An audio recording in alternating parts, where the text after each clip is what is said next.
All right, guys. Hello. I hope you are still enjoying this class. If you are able to, it's really very sad to be staring only at your own face. So when you have a big class and I see your happy faces, I see that we're all together. That makes me much more pleased, right? So great, guys. So turn on the morning person. I have a German in the morning. She decided that I am very much like that instructor that she hated, so she stopped coming. But so hopefully you decide that I am the instructor that you hate as well, and I can see that in your face. Okay, guys, so one thing I would like to advise, guys, we are finally at the cusp of, or the edge of, exam one. Don't worry, don't ask me when the exam is coming. You will know about it. I promise I will notify about it. Just make sure that you are on my mailing list, on my email list, okay? If you're on my email list, if you come to class, it's never going to happen that you miss it. What I am asking you to do, please, guys, open my previous exams. There are 3 exams, 3 copy exam ones, right? It goes from the easiest one, then the middle one, and then the very hard one. Okay, I was teaching it for the past 3 semesters, and I was making the exams harder and harder and harder. And see if you can solve those questions, because they are interesting questions. The only reason I retire some of those exams is because people posted them online. Do you understand? So go over those goodie exams. We are really here to learn probability theory, not to just pass and receive some ridiculous grades. We are not about it, I hope.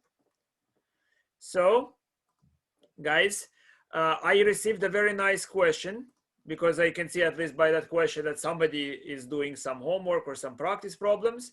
And that was about the general mix-up with probabilities. What is it that we are counting? When do you have order? When you have no order?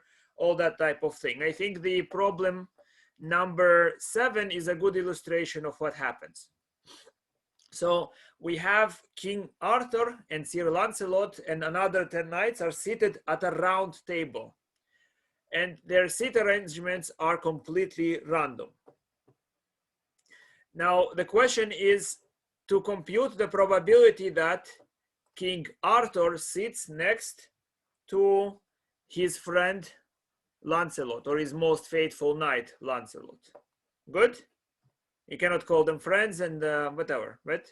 So here, guys, how you can solve this question. Several solutions. And notice, guys, what I do.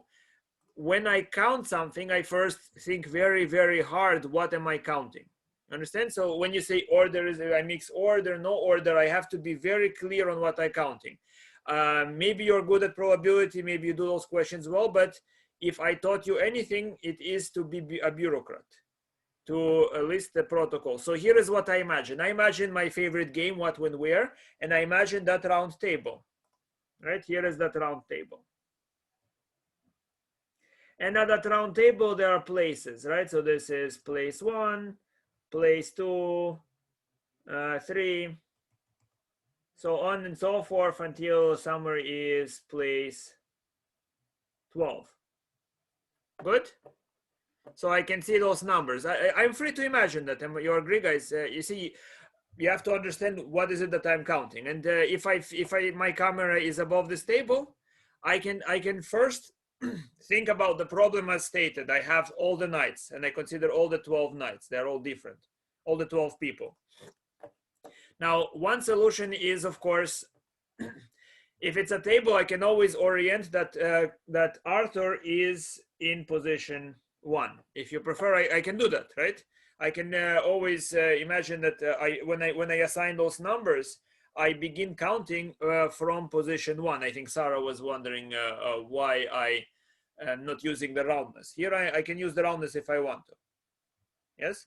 I assume that King Arthur is always in position 1 because from King Arthur, I go counterclockwise and I assign the remaining positions. Understood? That's my scheme. Okay, guys? So if I speak of all the knights, now if I speak of all the knights, there are now 11 positions available. Do you agree? 11 positions of seating arrangements that are available. Now, so the denominator, you understand, for the denominator, I can specify the counterclockwise positions of the knights. You understand? So King Arthur is there. If you prefer, maybe I can relabel it and I can say 1 is 0, right? So I can say 1 all the way to 11. Yes? 1 all the way to 11. 11 is this position. If you want to, let me just relabel it. Maybe it's nicer to do it this way. Just to say Arthur is in central position, position 0. And then you have 1, 2, all the way to 11, just like a clock. Good? So then who is in position 1, who is in position 2, who is in position 3? Right? How many possibilities of seating the remaining knights? There are 11 factorial ways of doing that, the remaining knights. Do you agree? So that box represents the overall sample space, all the seating arrangements that are possible. Do you agree? That's doing it using A. You understand, guys, what I'm doing? I think in those boxes, and if you do not, you will, unless you're somehow very lucky, you're going to make mistakes eventually. You have to think, what are you counting? So that's I'm doing now, procedure A. So there are 11 factorial arrangements here. So my denominator consists of 11 factorial ways. Guys, now, you see, the fact that I made this setup, my numerator has to also describe that setup. Do you understand? So before I count, I have to come up with a code that describes the same setup, but describe a successful result. Successful result means that Lancelot sits next to the king. Yes? Lancelot is next to the king. Now, if Lancelot is next to the king, Lancelot is either in this position or in this position. Do you agree?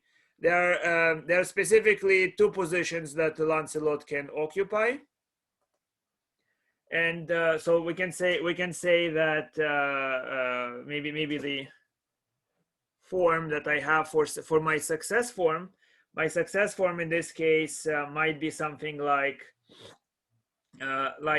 position for Lancelot, where the numbers that go here are either 1 or 11. And then the remaining positions, right? The remaining positions that are available to the other knights. Do you understand? So here I decide to say, okay, who gets position 2, 3, blah, blah, blah, right? Depending on which one is selected, those numbers are updated, and I have the remaining available positions. So if I select position 1, then position 11 is available. If I select position 11, then position 1 is available. Do you understand what I mean, guys? So you have this updated form, and then you say which knight is sitting where. This form is supposed to tell you which knight is sitting where, because that's what you did for the denominator. Do you understand? Your success form has to report the same situation as in the denominator, with the additional requirement that it reports success. In other words, King Lancelot is next to King Arthur. That's all you're doing. You're first establishing that, and then you're counting once you have the form, you can count. Now, how many possibilities are there, guys? So now I see that my numerator is 2 times, now I had 11 places available. Now here I have 1 less, so I have 10 places available. So it's 2 times 10 factorial divided by 11 factorial, given the way I set it up. There are many other ways to set it up. You are then gonna get the same answer. Now, do you see that there is cancellation? Do you see that the result is 2 divided by 11? That's my probability, 2 over 11.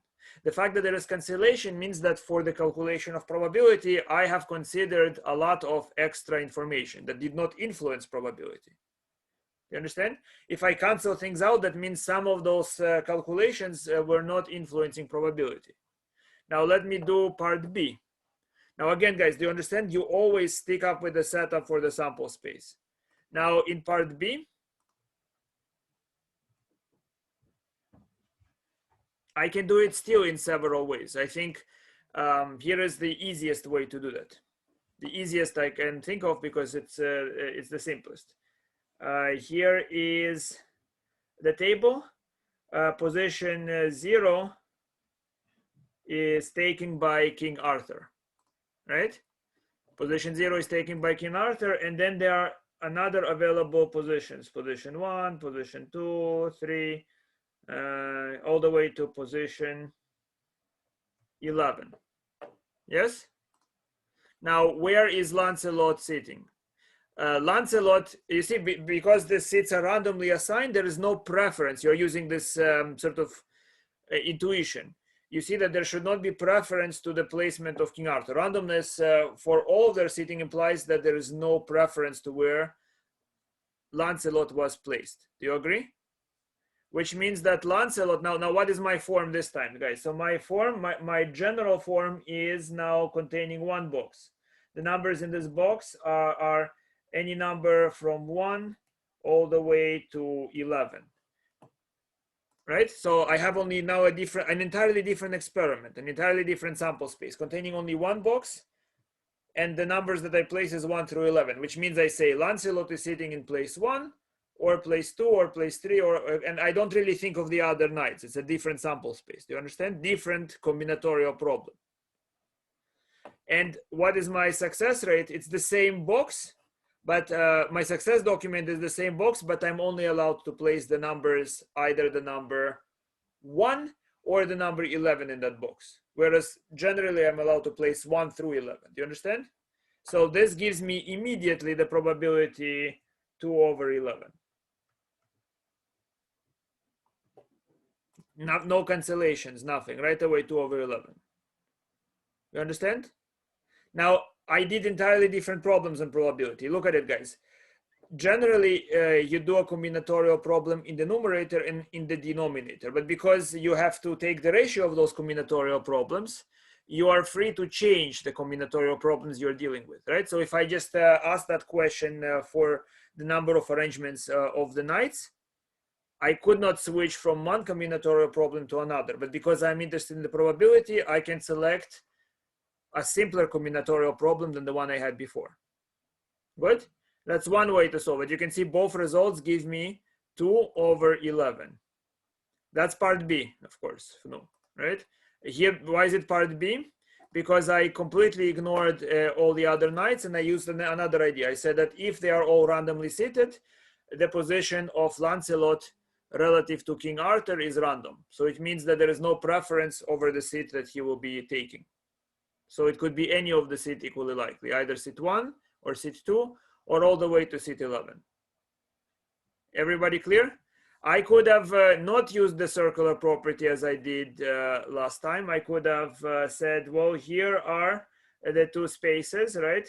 And King Arthur and Lancelot can take any of those spaces. You see, I'm kind of imagining that I view the table and the table is marked with numbers 1 through 12 or 0 through 11, whatever you like, and not focus on King Arthur, right? And then I could have, that's also part B, but slightly more complicated. Now here I say that the positions of King Arthur and the king could be any positions, right?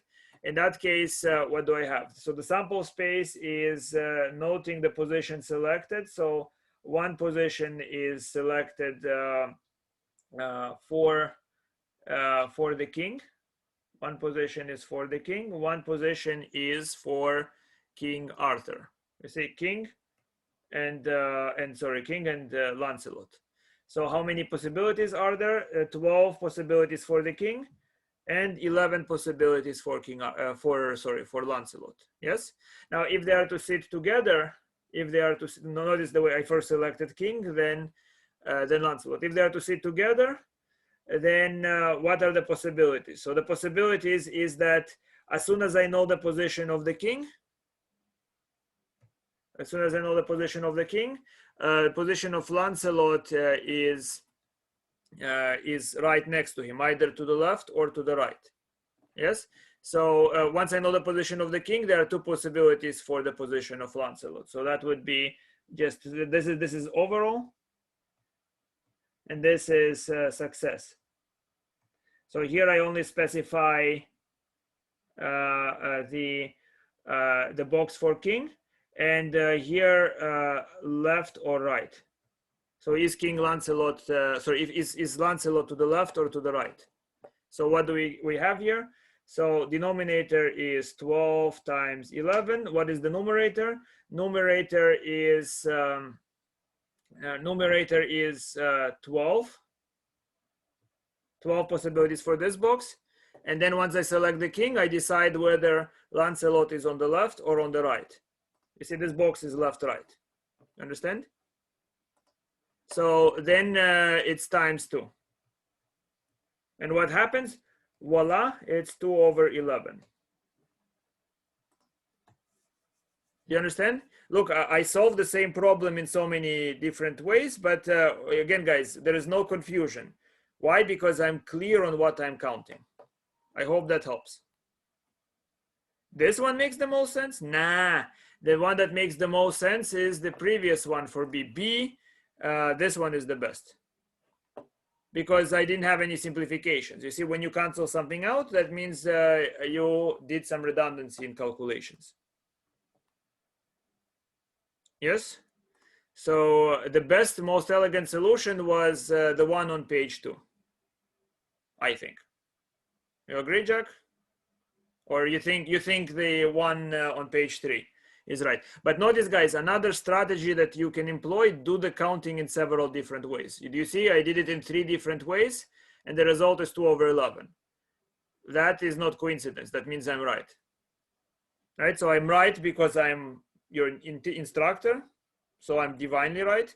And I'm also right because I protocoled it with 3 documents. You know, if you have one document, you know, when you go to a post office, or when you go to, I mean, I've never been to a post office. I actually never go, right? It's too much. I hate bureaucracy. But go to DMV, or once you have to present your, I don't know, soon when you want to travel, to present your immunity passport.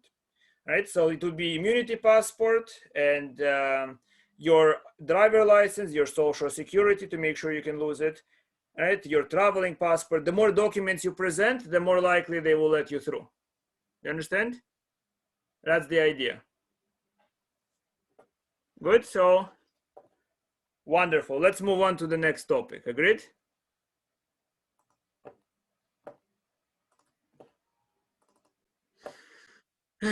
And this is, I mean, I'll send you that song in case you decide. It's a very nice, beautiful song.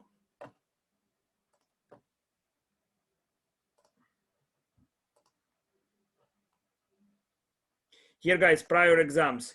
Exam 1, there are 2 exams, but the third one, I just didn't move it. I didn't transfer it to the right folder. You understand? The third exam is now in the current exam folder. I have to move it, right? So there are 3 exams available for exam 1. My God, you should start working on it, guys. You should be confused, and then we talk about it in office hours.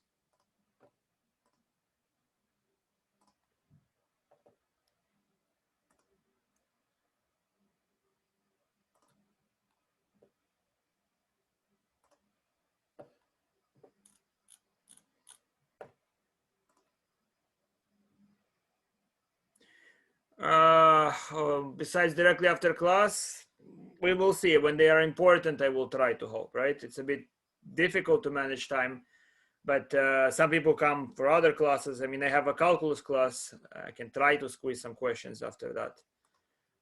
But once it's important, you can message me. Maybe if it's something like 15 minutes, I can join Zoom and I'll help.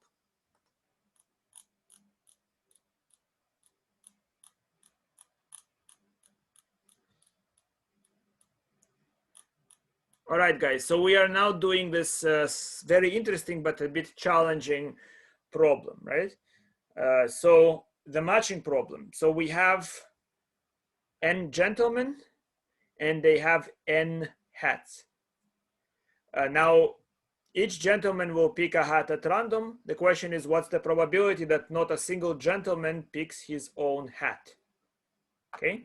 Now let's look at how we might solve this. So let EK represent the event that person K picked his own hat. So the probability I want is the probability of the intersection of the complements of those events. Yes?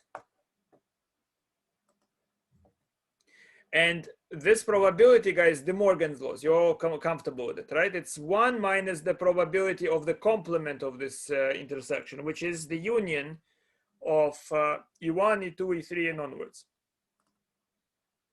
Up to here, we're all clear. Yes, guys? So if it did not happen that all of them did not pick their hat, then either person 1 or person 2 or person 3 pick their own hats.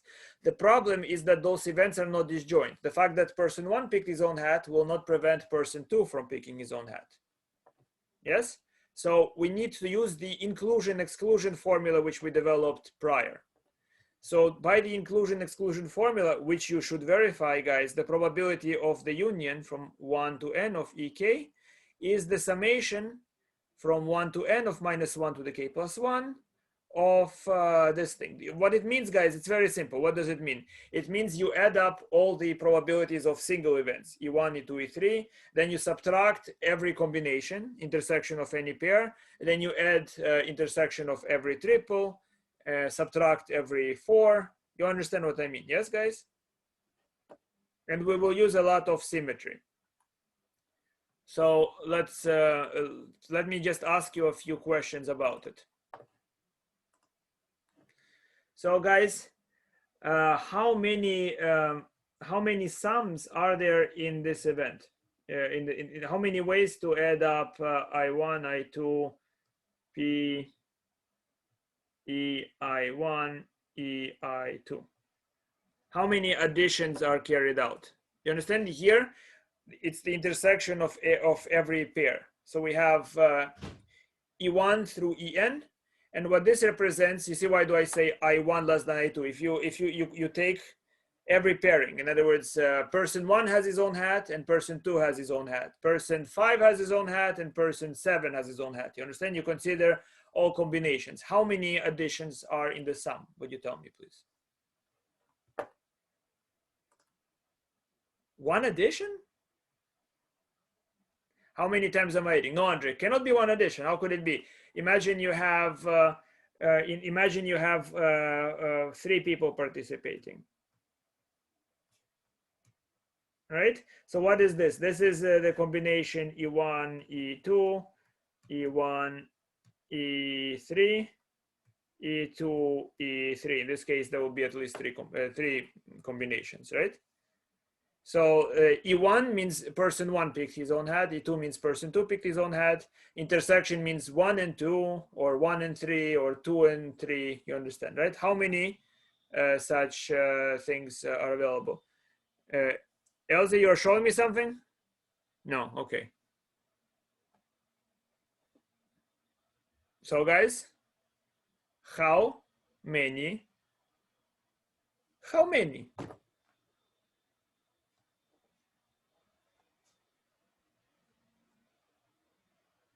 additions are there? From 2 people, any combination of pair of people. Come on, guys.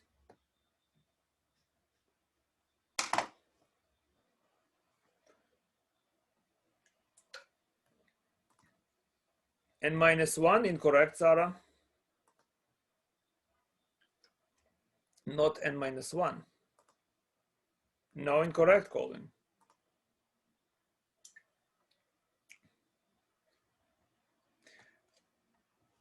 What do you do when you pick an intersection? You pick 1 person and you pick another person. Pick 2 people. I give you a big hint.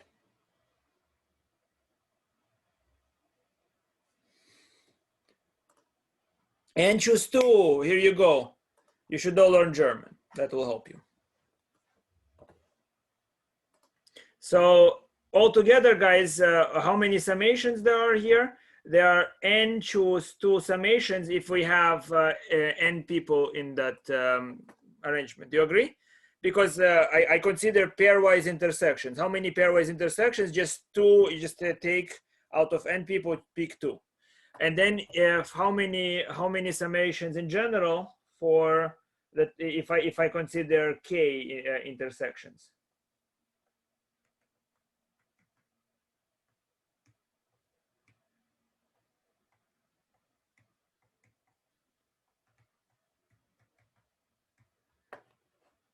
That's why I even list them in order. Do you see that?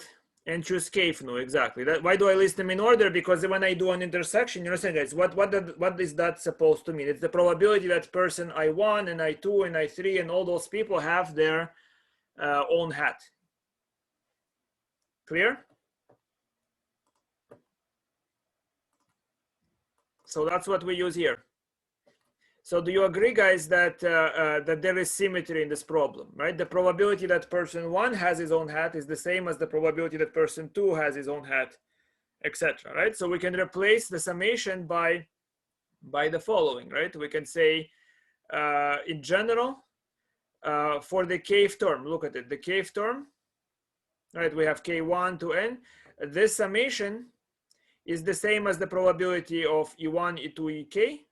You know, just any k people picking their own hat. There is indifference which particular k people pick their own hat. By symmetry, it could be people 1, 2, 3, all the way to k. And the summation that we have here ranges over n choose k. Right? What I replace is the summation. Do you understand? I mean, instead of adding different events by symmetry, I can add the probability of E1 intersect E2, intersect E3, intersect EK. Are you clear, guys? That's why I can replace this. I'm adding this. I can consider this as adding the same number many times. Right? So this I am able to replace by probability E1, E2, EK, and I lose no information because there is symmetry here, right? It's just the probability that a particular group of K people pick their own hat is the same as the probability that person 1, 2, 3, all the way to K pick their own hat. Are you with me? Yes? And so if I'm adding the same number, I just need to know how many times I add the same number to itself. And that's n choose K. If you need some more explanation, you let me know, guys. But definitely, well, it's not so easy to understand it when you first learn it. So here is what we have, this line. Right? I reduced this complicated looking sum to -1 to the k plus 1 and choose k and this probability, yes? And then I begin calculating it, guys. So I can calculate E1, E2, EK. What's that probability? You see?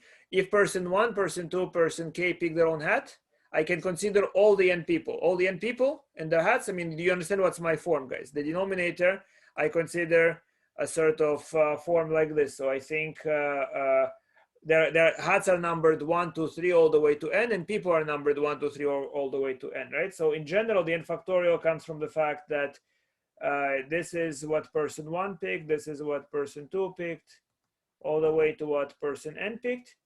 So you can see that in general, this can be any number from 1 to n, any number from 1 to n. That's where I have n factorial in the denominator here. Yes? Numerator n minus k factorial. Why n minus k factorial? Because I have the same form, but my success form means person 1 picked hat 1, person 2 picked hat 2. So my degrees of freedom are over n minus k, right? K people pick their own hat, n minus k can do whatever they like with the remaining hats. So the numerator is n minus k factorial over n factorial. Clear? That's how I get this value here.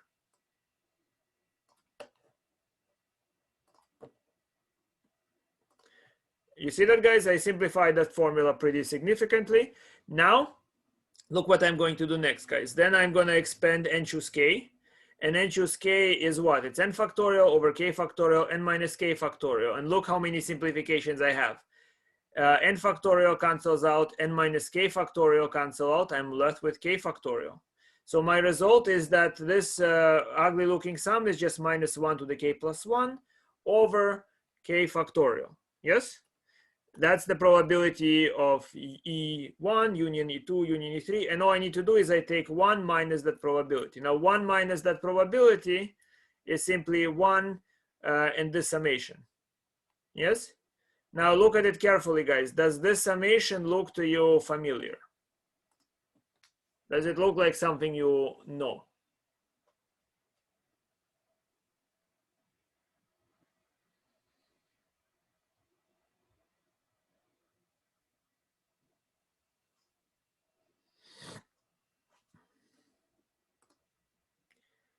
Well, a sort of limit, but more specifically, Jack, well, you're getting closer, warmer.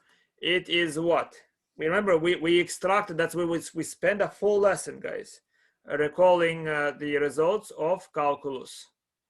E to the power of -1, Andre, and Erin and Jennifer, thank you. Right? And Jack, I imagine you just didn't want to write the e to the -1. You just decided e is good enough for me. Good.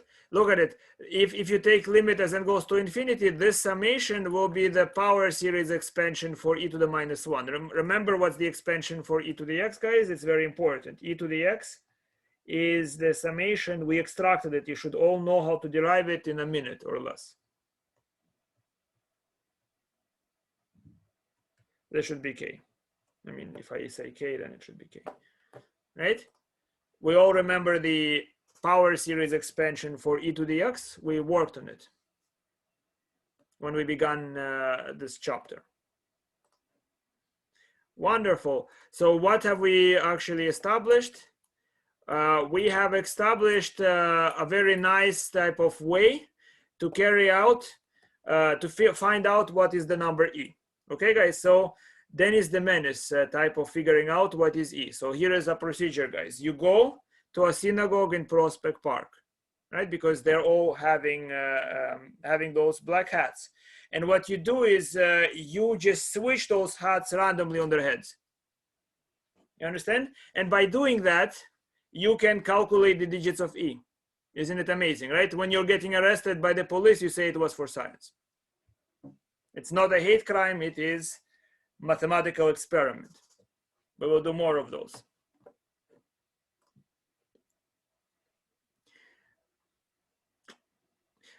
I will bile you. Bile in German means an axe.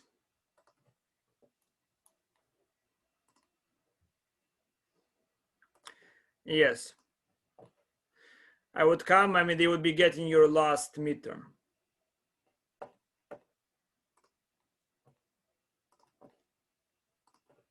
So here it is, guys. You understand what I mean? Look at it. Total number of times you go through those synagogues and do that thing, divided by the number of times no one picks their own hat, will be equal to E. Just reverse it. Do you understand? Amazing.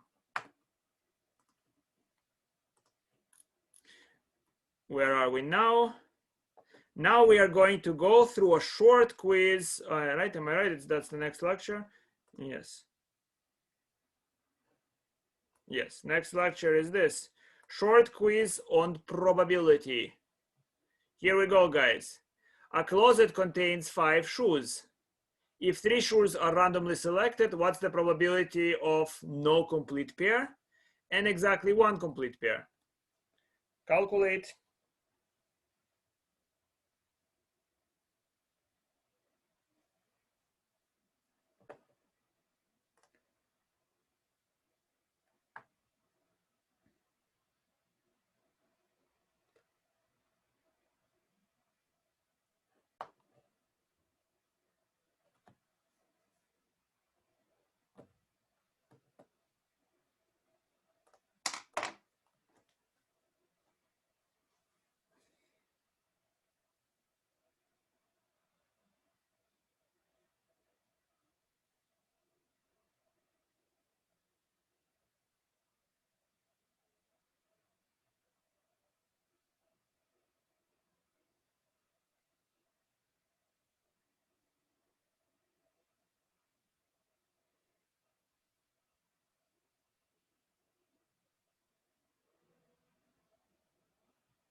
Okay, Andre, thank you.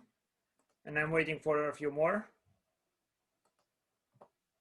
So do part A and part B. They're exactly one complete pair, no complete pair.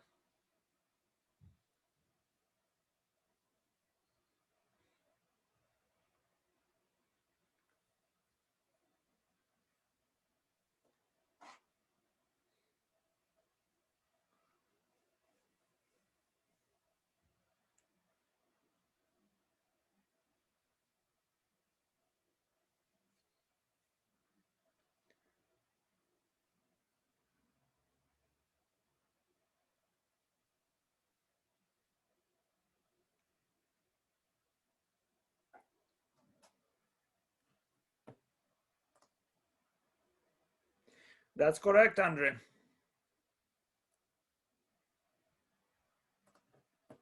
Come on, guys. And of course, you know, you want a sort of, what do you call it, a receipt, right? How do you know that that's the right solution? Your protocol. Let me know when you're ready.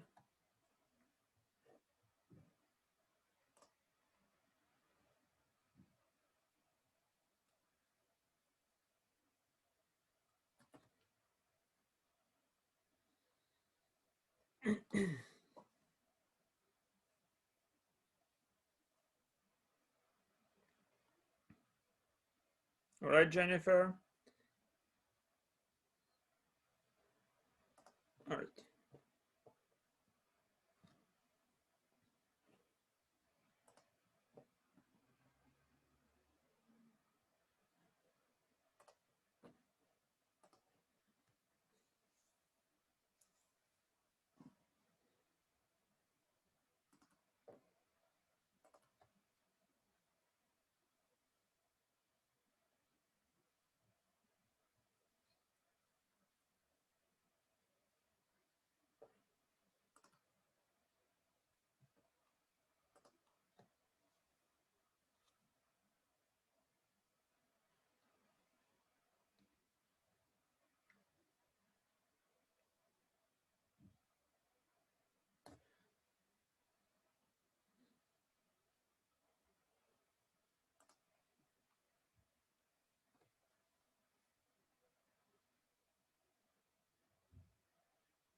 All right, let's do it together, guys. Ready? So I did it in several ways, okay? So you see, I can decide to assign shoe a population ID 1 through 10, right? So my sample space in this case would be the shoes in order that I picked in terms of their population ID. So that would be 10 choose 3. Now for air, I assign the pair values 1 through 5 and right and left for the left and right shoe. So then my success protocol is saying that I'm using the pair number. So let's say 1, 3, and 5, right? So here I list the pair numbers, and here I decide whether it's left or right. So one way to do that, I'm not saying the best. You see, if there are cancellation, that means that perhaps you can find a better procedure. But one way to do that for sure is to say the result is 5 choose 3 for the particular pair numbers times 2 to the power of 3, because here I report exactly which shoes I pick here, which is the which pair I pick from, and this is left or right, and that together tells me which particular shoes I picked. Yes. And the denominator simply 10 choose 3 because I use the population ID to identify the shoe, right? So if I use pair ID, I need to say which pair and right or left. If I use population ID, that right away tells me which particular shoe it is because all of them are labeled 1 through 10. Good? And I can simplify it and I get 2/3. You can, of course, try to think if you can come up with a simpler procedure. That's always interesting. You come up with one procedure, that's great. Can you come up with a simpler procedure where you have fewer information that you need to notice because you only are asking for the probability of no pair, right? So then what about exactly one complete pair? Well, you clearly have only 3 shoes. So either you have 1 complete pair or 0 complete pairs. You cannot have 2 complete pairs. The number is not even, right? So the result is 1 minus it. So that's the simplest way to do it, as Andre noted. So once you have the solution to A, just take 1 minus the other. And you can, of course, do it from scratch if you just to train your Kafka protocols.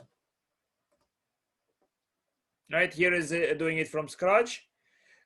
You can decide which pair number and the remaining shoe. Right, this here is the remaining shoe.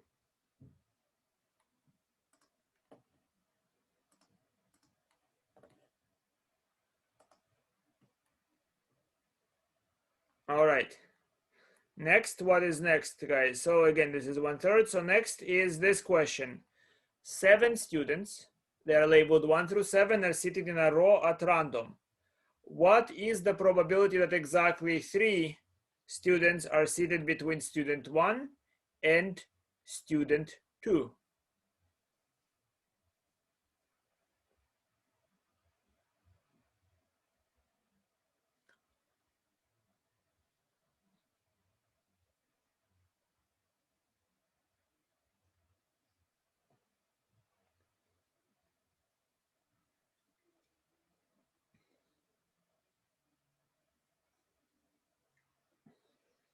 And we will try to think if we can figure out better solutions for it.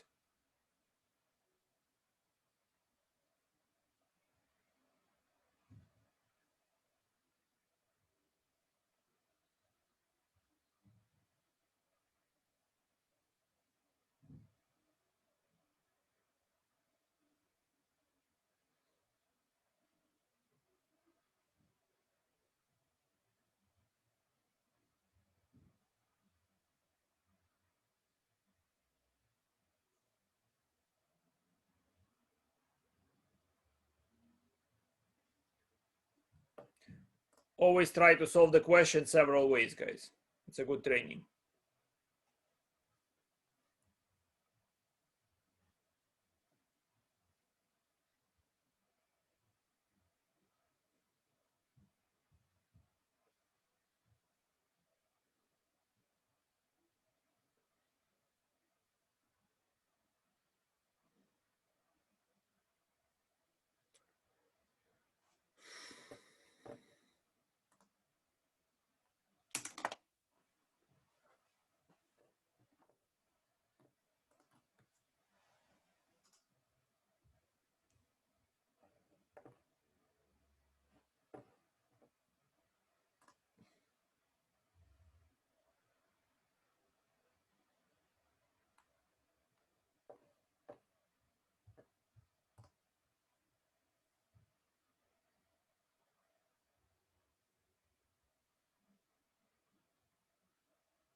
Interesting, Sarah.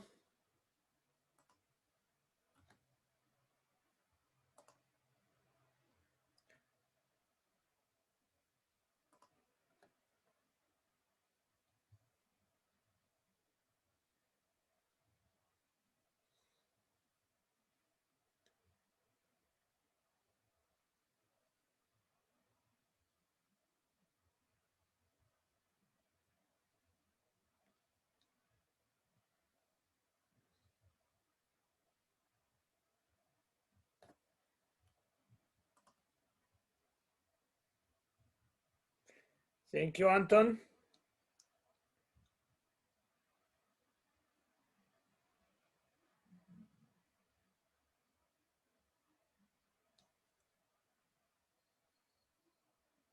Thank you, Aaron.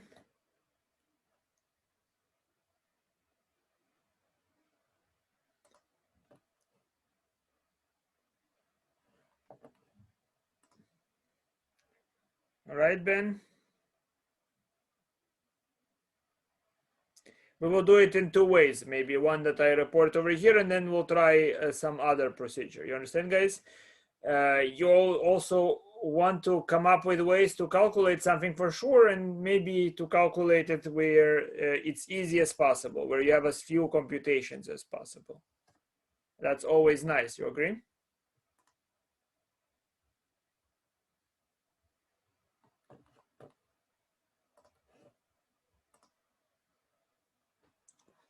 All right, guys, let's do that calculation together.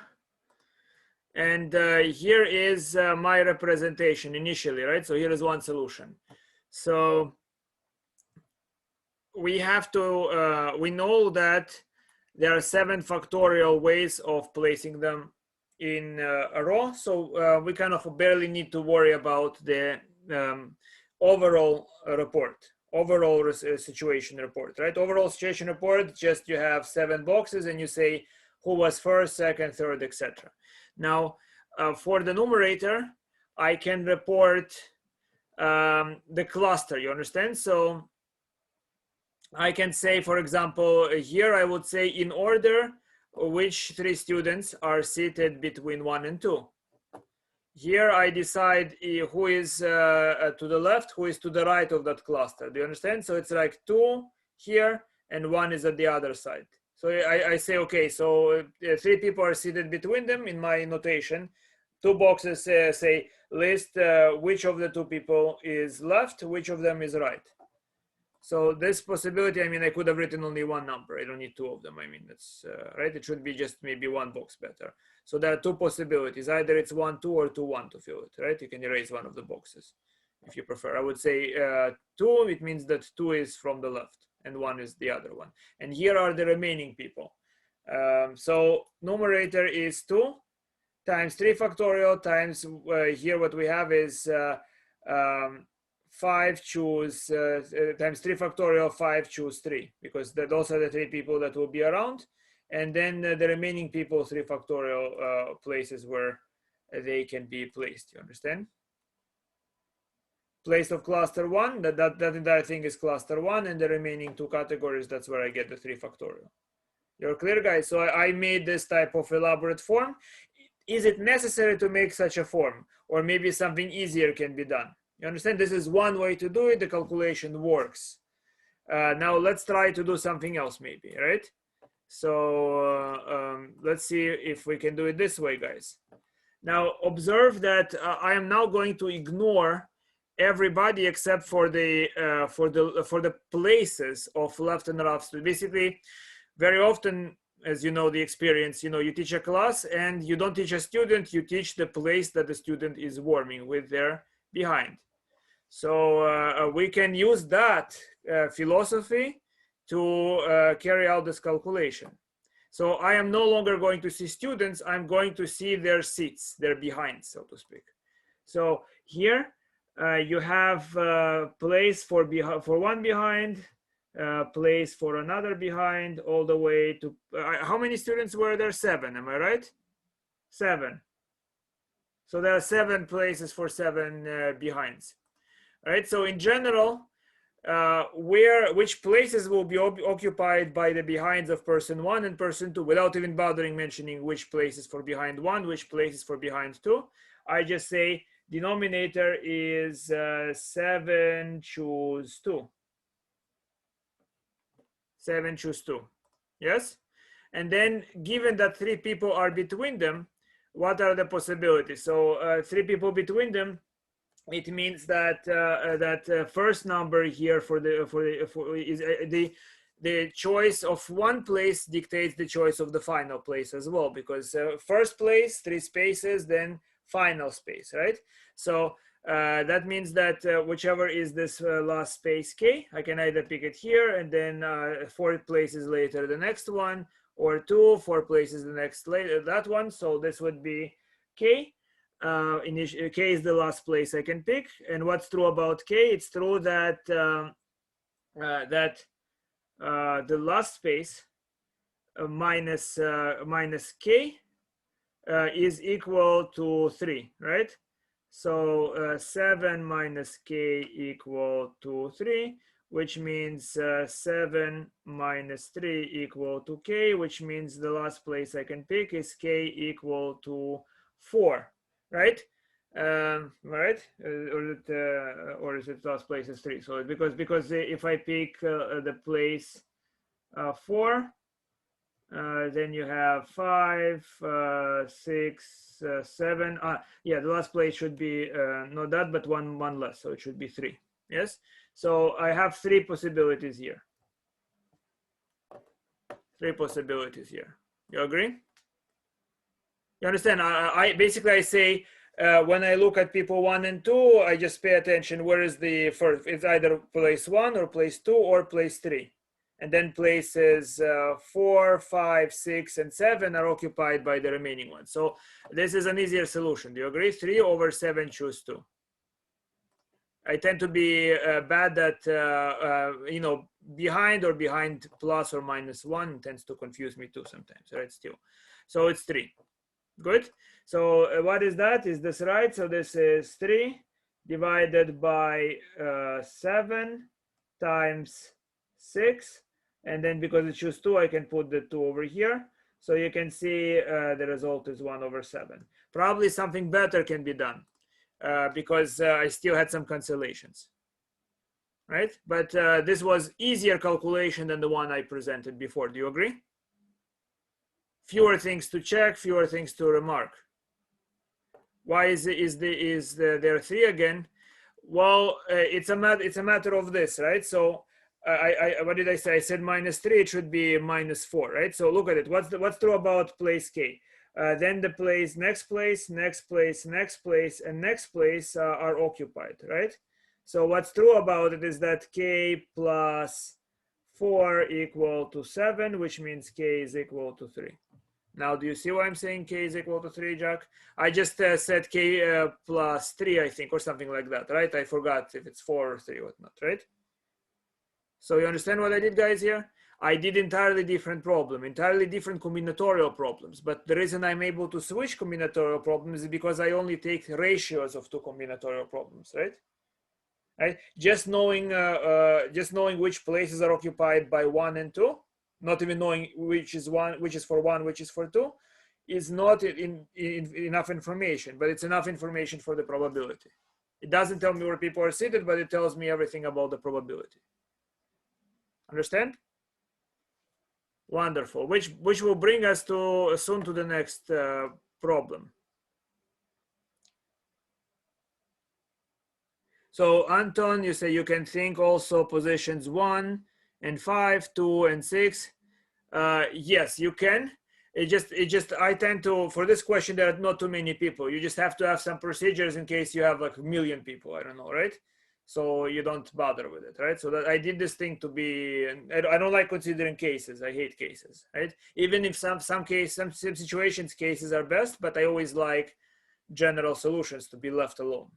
It's like when you go, it's from my Soviet era. You know, you go to a supermarket, right? You see too many items, you will starve. You cannot select what you'd like to buy. Much better when you go to a supermarket and you have nothing whatsoever, right? You know, right? Soon, if you don't know that, Friedrich, no worries, soon you will, right? It's coming to town. Something wicked this way comes.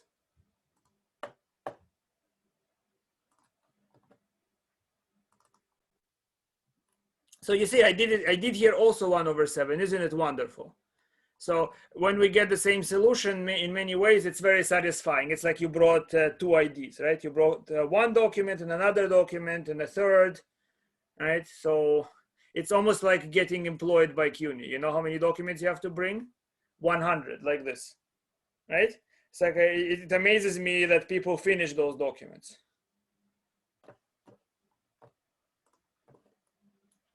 So here you go, guys.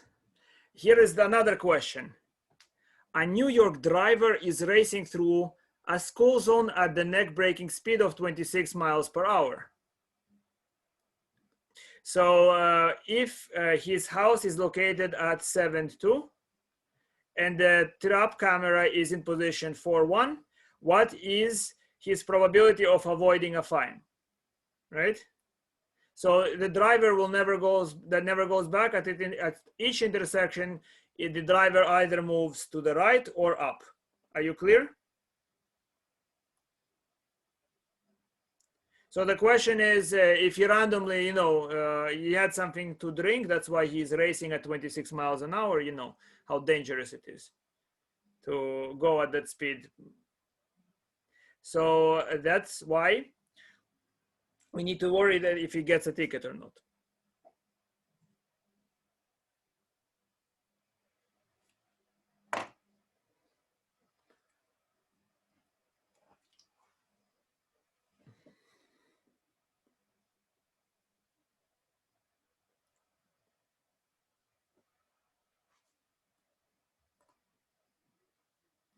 Interesting, no?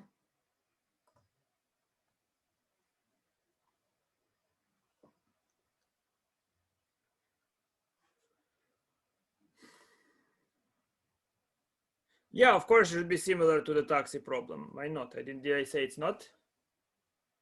Good that you're doing the review.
Okay, Anton, good. Andre, wonderful. By the way, when I say good and wonderful, I'm assuming that if all of you are answering the same thing, that means it's correct.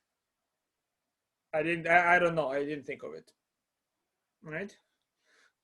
So we shall see.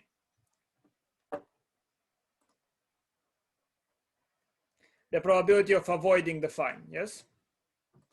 So are you ready, guys? Or a little bit longer to think? No, right? You don't need to think longer. So here is what we have. So look at it, guys. Let's see what's the likelihood of actually getting through that intersection. Yes, if you get through that intersection, I can just consider all the roads that you can make. If you get through this intersection and then go home, then you have to select four. You see, four horizontal position, one vertical position, right? So here it is.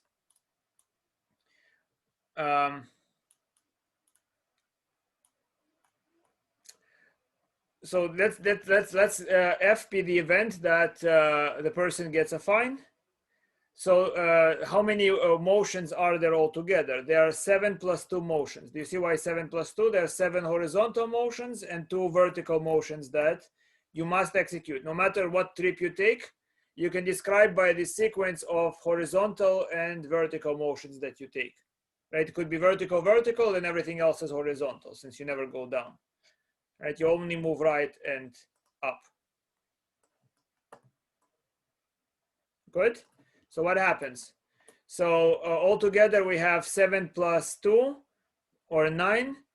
Choose 2, where 2 is which positions, at least you have basically 9 decision places to make them either motion up or to the right, and 2 of them must be decided to move to the right. Yes.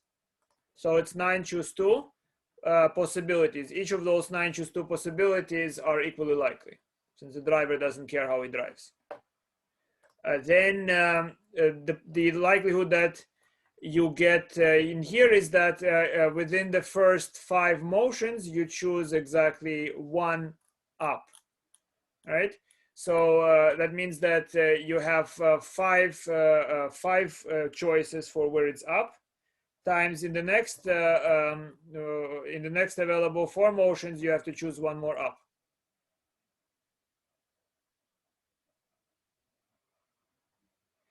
Must be yeah. So I'm saying up. You see, I'm the way I did it. You can do it. Maybe in your mind it's even better than what I have. Right? In my mind, it's because there are very few ups, very few up motions. Then I just take note when the up motion was chosen, right? So what it means to get a fine, I decided to calculate what it means to get a fine, right? You might try to decide of a way to do it without getting the fine. I just take 1 minus the probability of getting a fine.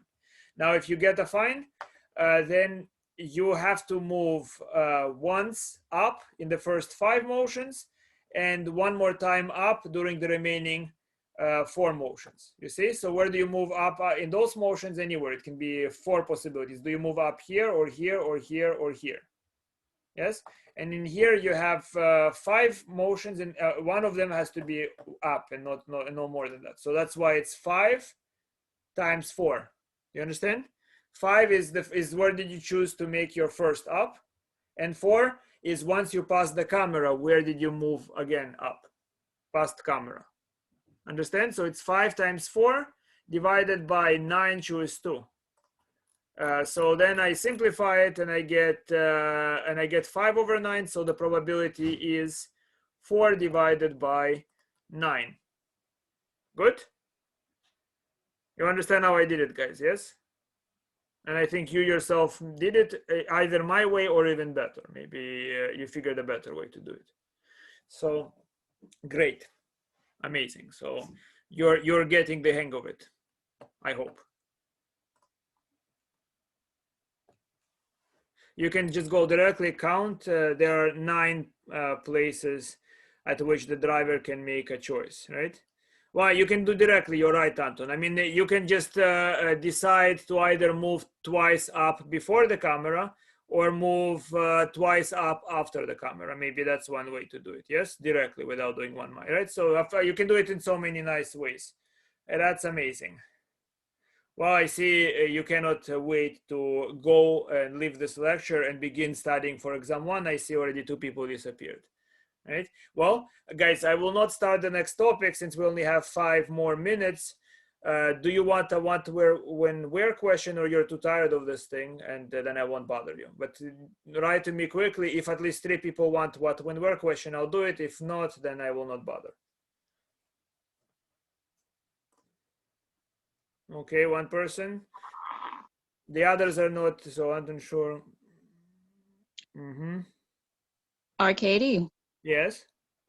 are we having the test before the spring break or after the spring break? Probably before, during, and after. You will see why, right? So it would be a prolonged test. It will be 1 test. So just what you should do, Fiona and everybody else, go over the reviews. But by reviews I mean actually try to solve the previous exams. Exam one is easiest. Exam 1 from 2nd semester slightly harder. Exam 1 from 3rd semester is even worse. Good. And if you can solve those, I mean, your exam will not be too different. I'm writing it now. Okay. There is plenty of broken dreams, right? Broken ambition, you know, but we get stronger when we fall, as they say, right? If you watch the Dark Knight, why do we fall? All right, so let's stop this, and I think some people want what when where, and then if you have questions, we'll do them.